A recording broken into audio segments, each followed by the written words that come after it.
Mayroon naman tayong dalawang 75 inches na TV na i-wall mount natin ngayon, mga dambuhalang TV, kung sa iba ay tawagin itong Big Fish, kasi sa sobrang laki niya, ang unang TV na i-install natin dito sa Purok 2, Katigan Alliance Gospel Church Toril. Itong TV na i-wall mount natin ay isang TCL 75 inches Google TV, na-contact lang kami ni Sir sa aking page ang TV Bracket Davao. Ilagay lang natin ang bracket dito sa likod ng TV at panghigpitan ito ng mabuti, at para makuha din natin ang tamang sukat para doon sa wall, dito sa paglagyan ng TV sobrang taas talaga, kaya gagamit lang tayo ng upuan para doon tayo papatong kasi sobrang taas at di ko maabot, mag-measure lang tayo dito, at maglagay tayo ng markang para sa pag-drill. At mag-drill na tayo, gagamit lang tayo ng plastic bag pang salod ng alikabok, at para doon babagsak ang lahat ng alikabok, sanhi ng pag-drill natin, medyo solid yung semento nila dito kaya sigurado ako matibay ang pag-install natin din at walang ikabahala na mahulog lalo pa, naman sobrang laki nitong TV nila. Pagkatapos natin mag-drill at maglagay ng plastic tops doon, binubutasan natin, ilagay na natin ang wall bracket at lagyan natin ng lug screw bolt at higpitan ng drill socket para mabilis at final sa paghigpit ng key socket wrench.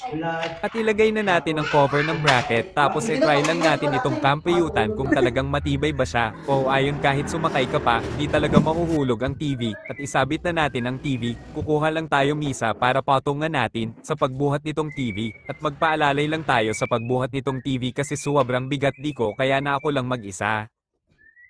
Lagyan lang natin ng lock ang likod ng TV tapos i-level lang natin ang top ng TV para makita kung level ba. Tapos i-on ang TV para makita nila na good condition ng TV bago tayo umalis.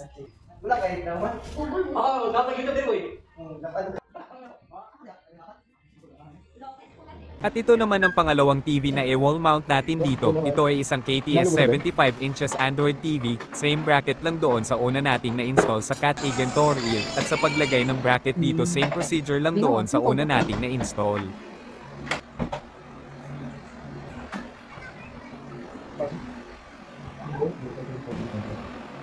At dito naman sa kanyang wall ay ask lang natin si Sir kung hanggang saan ang taas ng TV. Ang gusto kasi niya eye level lang kung nakaupo sila, at ilipat lang natin itong outlet niya kasi tatamaan sa paglagay natin ng wall bracket. Ilipat lang natin sa itaas, mas advantage talaga pag meron ka kaunting alam sa electrical, lalo na pag ganito no need na magtawag pa ng electrician para ipagawa ito. At mag-drill na tayo. After natin malagyan ng marking guide sa pag-drill, after natin na mag-drill, lagyan na natin ito ng plastic tocks. Iba ang tocks na ginagamit namin pag kami ang mag-install. Di kasi kami gumagamit ng tocks sa free ng bracket kasi masyado manipis. At ilagay na natin itong wall bracket at panglagyan na natin ng lug screw bolt at higpitan ng drill socket para mabilis at e-final sa paghigpit ng T-socket wrench, at ilagay na natin ang TV. Magpaalalay lang tayo kay Sir para sa pagbuhat nito kasi masyado mabigat, at tanggalin na natin ang dalawang stand niya.